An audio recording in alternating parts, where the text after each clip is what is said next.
Hello viewers. So now I am ready with my answers for your English Literature ICSE class 10 for this year 2025. Coming to section A, question number 1. Choose a correct option. First is, what does Antony describe as though bleeding piece of earth? And correct answer is option number D. Caesar's lifeless body covered in blood. Second, when Brutus says ambition's debt is paid, he means that किसको बोलता था वो ambitious?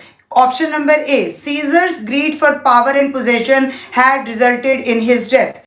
Part number 3, after Antony's speech following Caesar's assassination, the angry mob kills. किसको मार दिया था? Option number B, Cinna the poet. Fourth, when Antony says he must be taught and trained and bid go forth, a barren spirited fellow, he refers to किसके बारे में कहा था? Option number D, Lepidus. As you can see, सारे इसमें से MCQ आपने मेरी वीडियो में ऑलरेडी देखे होंगे. Who were the members of the second triumvirate formed to rule over Rome after Caesar's assassination? तो मीन्स हमारी वाली triumvirate के लिए ही बोला गया है क्योंकि सीजर के assassination के बाद कौन सी बनी है, सिर्फ कंफ्यूज करने के लिए सेकेंड लगाया गया. This is option number C. Mark Antony, Octavius Caesar and Lepidus. Option number C is correct. In sixth part, which of the following words best describes Cassius' mood when he says, "Come Antony and young Octavius, come revenge yourself alone on Cassius." मतलब आओ और मुझे मार दो. तो यहाँ क्या है उसका मूड, किस तरह से दिखाया गया है? Option number D, frustrated. जब वो ब्रूटस से लड़ाई कर रहा होता है तब ये लाइन बोलता है. मैंने अपने लाइव में भी ये क्वेश्चन क्लियर किया था. In the poem, The Haunted Houses, what does the speaker see at his fireside that the stranger cannot? कौन सी चीज़ स्पीकर को दिखाई दे रही है? क्योंकि स्पीकर खुद क्या है, वो खुद ही फैंटॉम दिखाया गया है और स्ट्रेंजर को नहीं दिख रही है. तो stranger can see only present, और जबकि स्पीकर जो है उसको प्रेजेंट और पास्ट दोनों दिखते हैं. तो option number C, the speaker sees both the present and the past. Option number C is correct. In eighth part, in the poem The Glaucindolions, who does Count de Lord sigh for? किसके लिए आया? अब बहुत teachers में ये बहुत explanation हो रही थी कि काउंट डी लॉर्ड है या किंग के लिए वर्ड आया है. तो यहाँ काउंसिल ने खुद क्लियर कर दिया कि काउंट डी लॉर्ड्स के लिए ही आया है. Option number D is correct. किसके लिए किया उससे? अपनी ब्यूटियस लाइवली डेम के लिए, यानी option number D. Ninth part, select the option that shows the correct relationship between statements 1 and 2 from Maya Angelou's poem When Great Trees Fall. First है, when great trees fall, the world is left permanently unstable. हो तो जाता है unstable, लेकिन last में हमारे को positive note पे पीस ब्लूम्स का पैराग्राफ जो दिखाया गया है उसके अकॉर्डिंगली बाद में लाइफ काफी हद तक स्टेबल हो जाती है. तो ये फर्स्ट स्टेटमेंट फॉल्स है मेरे accordingly. Statement in the point, the natural world is depicted as reacting with fear and uncertainty when great trees fall. It means ये तो ट्रू है. तो first is false but 2 is true. It means option number A is correct. The poem A Considerable Speck expresses frost. क्या दिखाया गया है? Respect for intelligent life, कि वो छोटे से माइट में भी रिस्पेक्ट उसको देता है और उसको नहीं किल करता है. तो option number B, respect for intelligent life. Next, 11th. Which of the following options contains the figure of speech that appears in the following line from the poem? The power of music. अब यहाँ पर थोड़ा सा problem है. And in the sky the feathered fly. अगर हम feathered fly को देखेंगे तो ये alliteration होगा. If we go with the alliteration तो आपका option number A is correct. You are 1 month on in the middle of May. M आ रहा है तो option number A is correct. But अगर हम इसको ध्यान से देखें पूरी स्टेटमेंट को, in the sky the feathered fly turn turtle while they are winging. It means यहाँ पर मेटाफर यूज हुआ है, यानी हमने उनको कंपेयर किया है विदाउट एज और लाइक के बिना. तो ये मेटाफर आ रहा है. And if we go with metaphor तो rainbow tinted circles of light, यानी option number B is correct. तो मेरे अकॉर्डिंगली दोनों ही ठीक जा रहे हैं. देखते हैं आप कौन सी किसको कंसिडर करता है. 12th part, in the short story with the photographer, the narrator asks the photographer, is it me? Because क्यों पूछता है वो ये line? He is delighted, he looks very handsome. उसको खुशी हुई कि अपने आप को हैंडसम देख के. Option number C, he is unable to recognize his own face, कि ये तो मेरा चेहरा ही नहीं है. तो option number C is correct. 13th, in the short story The Elevator, which of the following does Martin's father not do when Martin expresses his fear of the elevator? तो क्या नहीं करते उसके father? He dismisses Martin's concern, वो तो हमेशा करते हैं. He tells Martin to grow up and be brave कहते हैं. He watches TV and ignores Martin's fear वो भी करते हैं. तो क्या नहीं करते? नॉट मतलब B option is correct. He encourages Martin to use the stair नहीं, वो कहते हैं स्टेयर क्यों यूज करनी है, एलिवेटर से आओ. 14 part, choose the option that lists the sequence of events from Ray Bradbury short story The Pedestrian. तो यहाँ पर अगर आप ध्यान से देखेंगे तो आपका सीक्वेंस स्टार्ट किससे हो रहा है? थर्ड वाले से. तो थर्ड वाले से ऑप्शन कोई और स्टार्ट ही नहीं हो रहा. तो थर्ड है Leonard Mead love to walk through the empty streets at night. तो ये आ गया 1, मतलब फर्स्ट ऑप्शन पे हमने लिखना है. उसके बाद अगर आपको सीक्वेंस दिखेगी तो सी ही बन रही है, C142 मतलब 3142. तो 3 आ गया. 3 के बाद 1 क्या बना आपके पास? One night as he was nearing home he was stopped by police. Car आके रोकती है. मेटेरिक वाइज फ्रॉम द कार आज में सीरीज ऑफ क्वेश्चन पूछे जाते हैं. Since his answer were considered odd and unacceptable he was forced to enter the car and taken away. तो फोर्थ आ जाएगा. तो 3142 option number C is correct. Where was Adjoa born? सबसे मुश्किल question मैंने लाइव में वीडियो में हर जगह कवर किया है. Option number B is correct. It is Ghana. Next is why did mister Hamel have to leave the school after 40 years of service? क्यों उनको स्कूल छोड़ना पड़ा? He had grown tired of his job? वो तो बिल्कुल नहीं हुए थे. He was thought to be too strict in his ways? ऐसा नहीं है. He wanted to retire and take up farming? ये भी नहीं है. तो option number A is correct. He was not allowed to teach French any longer. Option number A is correct. Now जल्दी से एक क्विक समरी दे रही हूँ. Part number 1 option number D correct. Part number 2 option number A correct. 3 part number B option number B is correct. In 4th D is correct. In 5th C is correct. 6th D is correct. 7th C is correct. 8th D is correct. 9th A is correct. In 10th B is correct. 11th both A and B are correct according to me, maybe I am wrong. 11 and 12th is option number C. 13th is option number B. 14th is option number C. 15th is B Ghana and then 16th is A. Option number is correct. And as you have seen in my videos and my prediction videos also, मैंने आपको Julius Caesar के लिए act 3 और act 5 भी कहा था और act 3 का सीन 2 भी आया है और एक्ट 5 का सीन 1 भी आपको आया और बहुत इजी क्वेश्चंस के साथ पेपर कवर किया गया. जैसे मैं आपको बार बार जो भी कमेंट्स पूछ रहे थे मैंने बोला था कि पहली बार बुक आ रही है, काउंसिल बहुत स्टूडेंट फ्रेंडली पेपर बनाएगी और वही आपको पेपर में दिखाई दे रहा है. For section B answers for ICSE class 10 English literature paper of 2025 which you have just given. So question 2 from Julius Caesar as I have predicted. Act 3 है और scene 2 ही और एंटनी की स्पीच ही है जो मैंने बोला था बहुत बार लाइव सेशन में भी बोला है. तो अब आ जाते हैं क्वेश्चन आंसर्स पे. What does Antony say he is there for? मतलब वो क्या कह रहा है? तो he told that he is not to praise Caesar. वहां पर प्रेज हम थोड़े थोड़े ब्रीफली आंसर्स डिस्कस करेंगे, पूरी लाइंस नहीं दूंगी. तो he is there to give funeral speech आ गया कि वहां पर इसलिए है नॉट टू प्रेज सीजर, ये पॉइंट भी आप लिख सकते हैं. And he want to know the reasons behind the death of Caesar, ये पॉइंट भी आ सकता है. What does he say? He is not there for. तो नॉट टू प्रेज सीजर वो तो आपको क्लियरली वहां पर दिखाई दे रहा है. And not to speak against any of the conspirators means Brutus and Cassius all. What do you think he is actually there for? He is actually there for to move the mob against the conspirators. ये यहाँ पर main आपको लिखना पड़ेगा. तो 3 marks का तो एक एक लाइन आप सेपरेट लाइन्स में लिखेंगे तब भी आपको पूरे मार्क्स मिल जाएंगे. What were the 3 conditions that Brutus had laid down before allowing Antony to speak the citizens of Rome? क्या conditions रखता है ब्रूटस एंटनी के सामने? You will speak all good about Caesar, उसको कोई प्रॉब्लम नहीं है, but speak on the same platform after my speech, ये second condition थी. And not to blame Brutus or any of the conspirators, you can say Cassius etc. किसी और के खिलाफ नहीं बोलेगा. And he will speak only after Brutus speech. तो यहाँ पर ये 3 कंडीशंस आपको देनी है. Third is list the 3 arguments that Antony uses immediately after he speaks this line to prove conclusively that Julius Caesar was not ambitious. तो 3 arguments जो Antony immediately use करता है. Caesar cried when poors cried and brought many captives back to Rome लेकर आता है. इसके अलावा उसकी विल के बारे में कि he left 75 drachmas for every valuable citizen of Rome.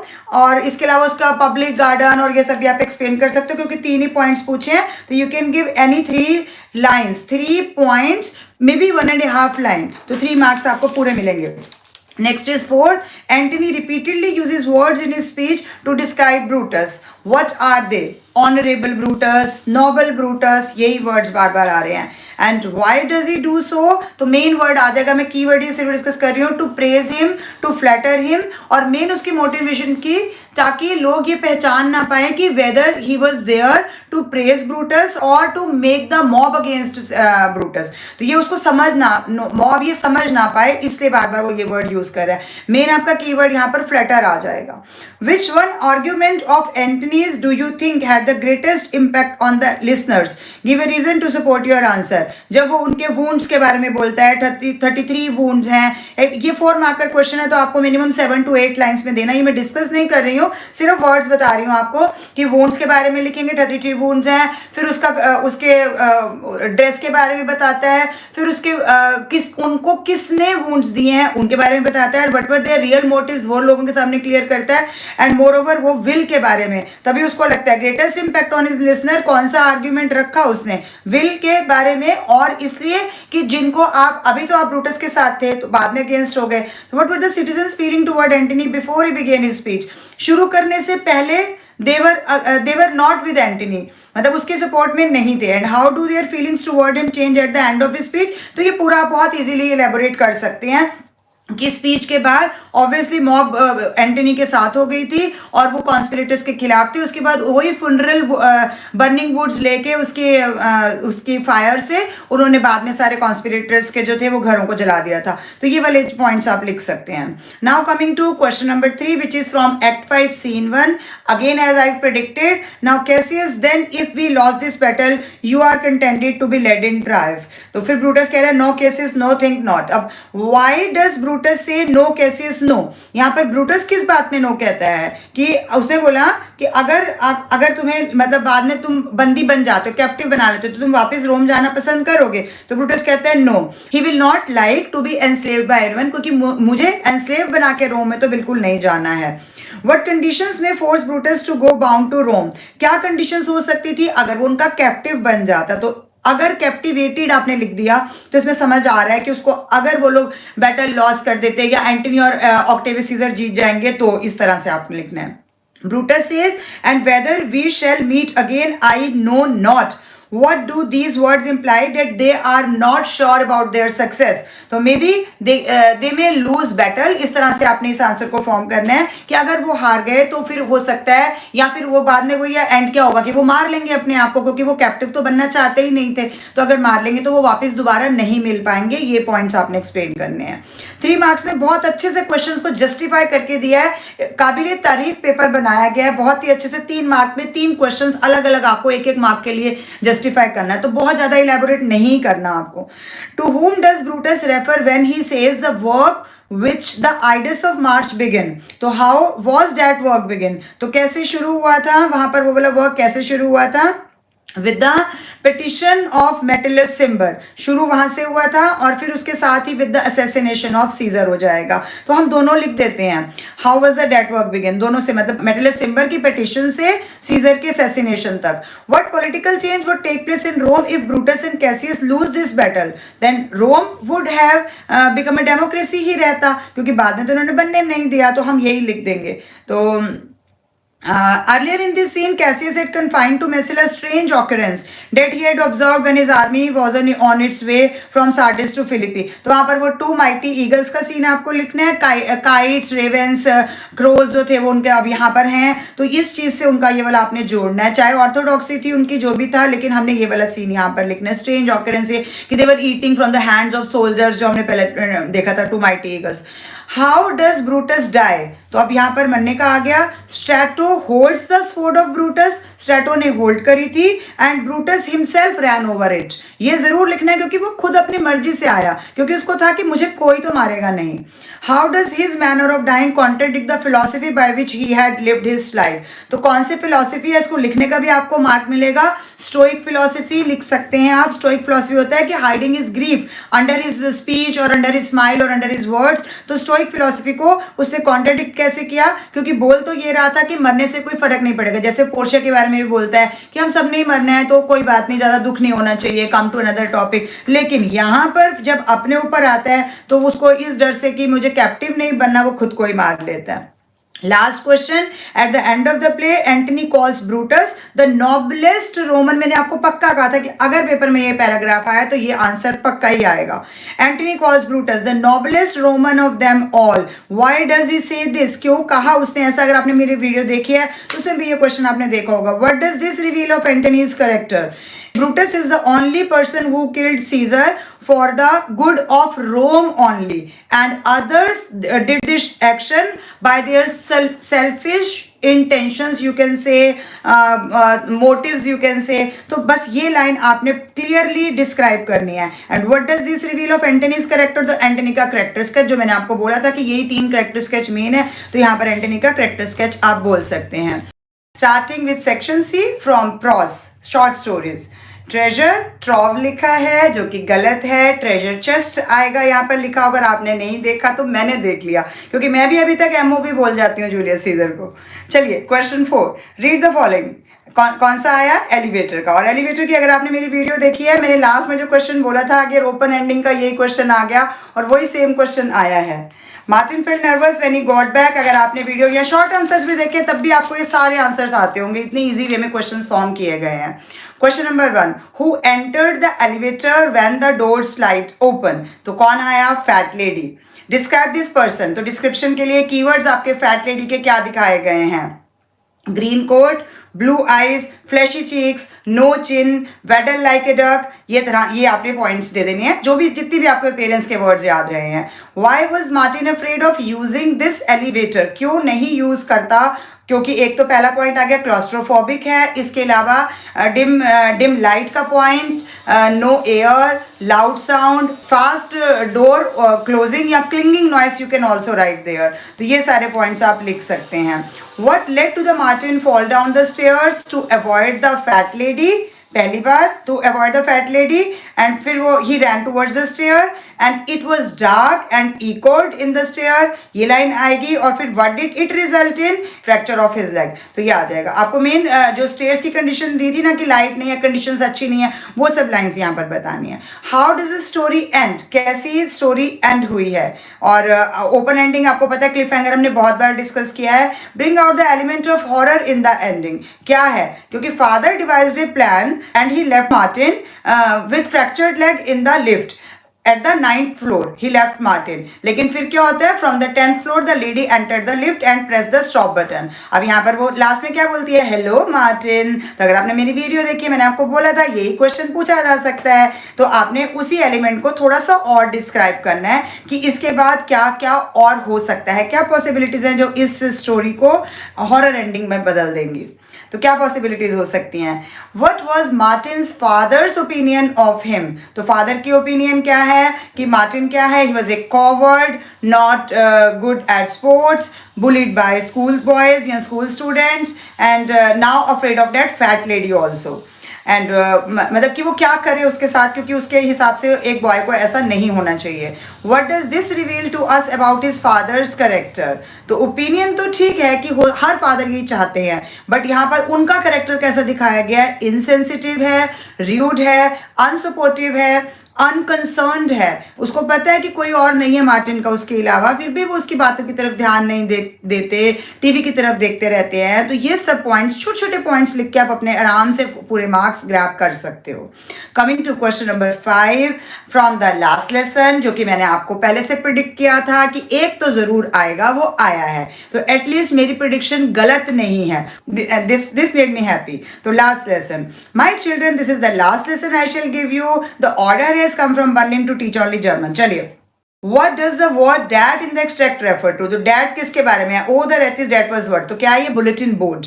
What other bad news had the villagers received from the bulletin board? और कौन सी आई हैं? About the lost battles, about the draft, about the orders of the commanding officers and mainly German captured Alsace-Lorraine. तो ये सारी bad news उनको bulletin board से ही मिली हैं. Next is how does the narrator describe the daily bustle at the start of a typical school day? Daily का कैसे दिखाया गया है? कौन सी sounds आ रही हैं? You have to show that sound. मतलब आपने वहाँ पर वो डिवाइस दिखाना है कि क्या क्या आ रही है. तो teachers ruler rapping on a table ये साउंड है. Opening and closing of desk ये साउंड है. And lessons repeated in unison. तो ये डिस्क्राइब द डेली बसल में ये 3 पॉइंट्स आपको एटलीस्ट लिखने हैं. बाकी और भी कुछ वर्ड्स और साउंड डिपिक्टेड हैं वो लिख सकते हैं आप. थर्ड आंसर में what was different on that morning when he arrived late for school. तो it seem to him like a quiet Sunday morning. Different क्यों है? Everything is silent and strange, जो कभी नहीं होता. एंड इसके बाद क्या आ जाएगा कि उसके साथ क्या स्ट्रेंज हुआ. तो he was not scolded for being late in the school. जो डेली होता था कि उसको स्कोल्डिंग डांट पड़ती थी वो नहीं हुई है.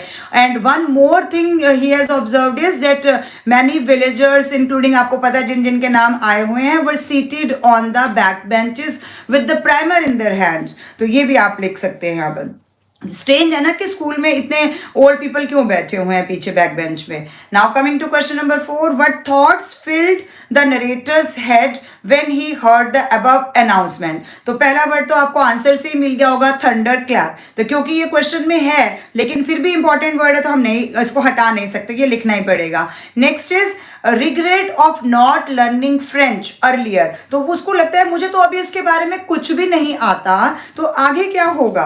तो इसलिए वो बहुत वरीड हो जाता है. इसी को थोड़ा और एक्सप्लेन करना है कि वो क्यों नहीं कर पाया. वो किस में एंजॉय करता रहा, ओपन फील्ड्स को, बर्ड्स को वॉच करता रहा, कुछ भी करता रहा, वाटरिंग सर के जो फ्लावर्स थे उनको वाटर करता रहा, लेकिन क्यों नहीं पढ़ पाया इस बात का उसको रिग्रेट है. इसी को थोड़ा सा आपने एक्सप्लेन करना है क्योंकि ये 3 मार्क्स का है, इसलिए यहाँ पर एक ही मार्क आप मतलब पार्ट आपका 3 मार्क्स में है. Last is what does Mr Hamel urges listeners never to forget. He want to realise the importance of their mother tongue and to respect it. Mr Hamel writes a few words on the board. तो वो आपको पता है विवेला France आ गया. What were they? विवेला France ये word आपने लिखने हैं to make them realise the value of their mother tongue. और फिर इसमें और क्या आ जाएगा. What does he hope to inspire through his words and actions on that day? Basically, he want to make them realize the importance of French and to love their mother tongue. Basically, वो procrastination को ही contradict कर रहे हैं कि हम procrastination क्यों करते हैं, कि हर काम आज का हम कल पे क्यों डालते हैं. चलिए, with this section C भी over हो गया. Now next is poetry question. Again यहाँ पर treasure trove लिखा है, treasure chest होना चाहिए था. कोई बात नहीं, लास्ट ईयर की ही बुक का नाम है. Coming to question number 6. Read the following extract. The globe and the lions. Answers पे आ रहे हैं. Describe the scene at the beginning of the poem. तो हमें उसकी स्टार्टिंग के सीन्स के बारे में बताना है. तो स्टार्टिंग का सीन मतलब आप कोर्ट के सीन को यहाँ पर डिस्क्राइब करोगे. आपको पता है इसमें बैलेट में आपके सारे जो उन्होंने पैराग्राफ दिए हुए वो इसी उसमें दिए हुए हैं कि जो पैराग्राफ है उसमें एक एक चीज दिखाई गई है. तो फर्स्ट पैराग्राफ में जो दिखाया है वही आपने लिखना है. The scene is set in the royal court of King Francis where the king, the nobleman and their ladies have gathered to enjoy a thrilling fight between the kings of the jungle, that is the lions. The courtiers are seated in their comfortable seats while the beasts are being forced to fight for their pleasure and amusement. तो ये आपने scene यहाँ पर describe करना था जिसको आपने कर दिया. बेसिकली इसमें हम थोड़ा और भी अगर चाहो तो कर सकते हो कि किंग बैठा हुआ है, हर्टी है, किंग की नेचर के बारे में भी थोड़ा बहुत आया, वो भी आप बता सकते हैं. Second, Leigh Hunt uses vivid sound and visual images to describe the contest between the royal beast in the pit. Justify with close reference to the text. कि वहाँ पर जो उसने visual images दी हैं तो visual imagery आपको basically show करनी है. सेकेंड पैराग्राफ में आपको पता है ये कुछ आया है. Basically this is the scene of arena where the ferocious lions roared, making deadly attack on each other. So several poetic devices were used. तो visual images में कौन कौन सी आई हैं? Blows like beams, wind went their paws, bloody forms, ये सब आप लिख सकते हैं. इनको एक्सप्लेन भी कर सकते हैं. Auditory representations में है stifled roar, thunderous smoother, paint a realistic picture. मतलब इनकी वजह से ही अच्छा लग रहा है. एंड इसके अलावा गैलेंट शो, जैसे जो टेंशन फील मतलब क्रिएट की है during the gallant show. Put up at the royal court, तो ये आप लिखेंगे. Lions are attacking one another fiercely, ये क्योंकि उसने यही बोला कि उस विजुअल इमेजेस को डिस्क्राइब करो, तो बस इन्हीं लाइंस को आपने थोड़ा थोड़ा डिस्क्राइब करना है. Next is Who was the beauteous lively dame mentioned in the poem? तो किसके बारे में आया है? Beauteous lively dame MCQ में भी आ गया है. Count D Lord's beloved, ये लिखेंगे. What did she do? क्या किया उसने? She threw, did है तो past tense आएगा, threw her love into the arena where ferocious lions were fighting. वैसे glove फेंकना कुछ नहीं है, but mention तो करो कि कहाँ फेंक दिया है. What prompted her to do this? तो उसका ये एक्शन क्यों उसने लिया? Because to show off her beauty, her belief in lovers' courage, she wanted to bask in happiness, ये भी लिख सकते हैं, and pride if proved right. अगर वो करेक्ट साबित हो गई कि मतलब उसका लवर ले आया वापस, तो उसको लगता है कि मतलब बेसिकली तो वैनिटी वर्ड ही है, लेकिन इनको क्योंकि आपके 3 मार्क्स के लिए पूरा डिस्क्राइब करना है, तो she believes in her lover's courage, ये भी लिखिए. Basically to show off her beauty, ये वर्ड भी आपने लिखना है. Next, coming to fourth part, explain the following lines in your own words. Smiling lips and sharp bright eyes, and which always seemed the same. तो क्या आ जाएगा इसमें?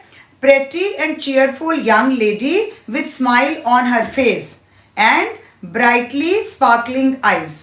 Smile on her face है, ब्राइटली स्पार्किंग आईज है. Basically उसको pretty दिखाने के लिए बोला गया, तो pretty and cheerful young lady ये आप साथ में लिख सकते हैं. The occasion is divine. Occasion is divine मतलब वो क्यों बोलती है कि ये ओकेजन सही है, मतलब मेरा ये काम करने के लिए ये ओकेजन सही है. इट मीन्स बेस्ट ओकेजन है. बेस्ट ओकेजन किसके लिए? To put her lover to test.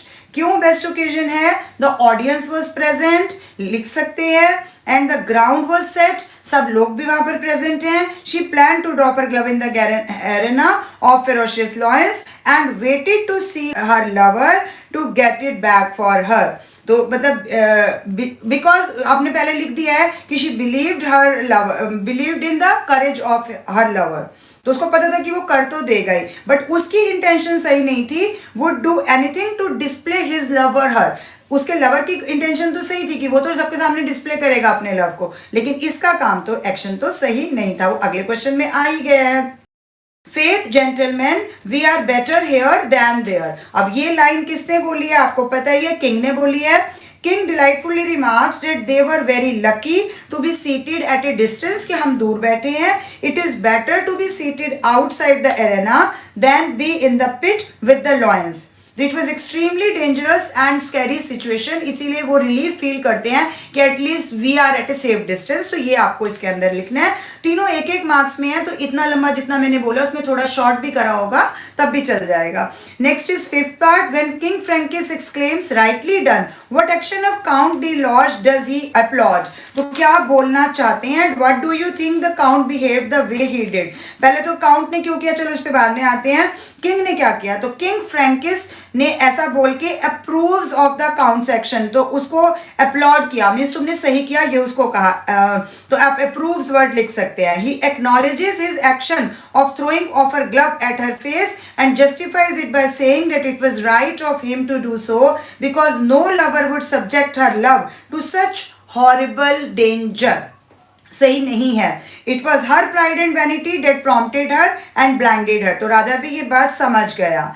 अब आ गया next part. Why do you think the count behave the way he did? Because he realised that if she truly loved him then she would not put her love into danger. नहीं डालती वो खतरे में. She did not for once think or worry about his safety.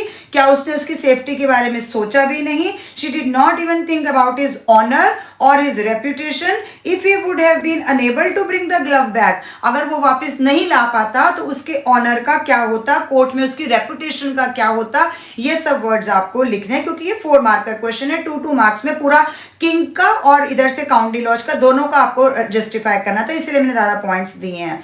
Coming to last question number 7, a considerable speck. ये भी मैंने अपने predicted video में आपको बोली थी और वही पॉइंट आई भी है. मुझे नहीं पता आप में से सबने ये उठाया क्वेश्चन की नहीं उठाया, क्योंकि क्वेश्चन ज्यादा इजी जो है वो पीछे वाले के ही थे.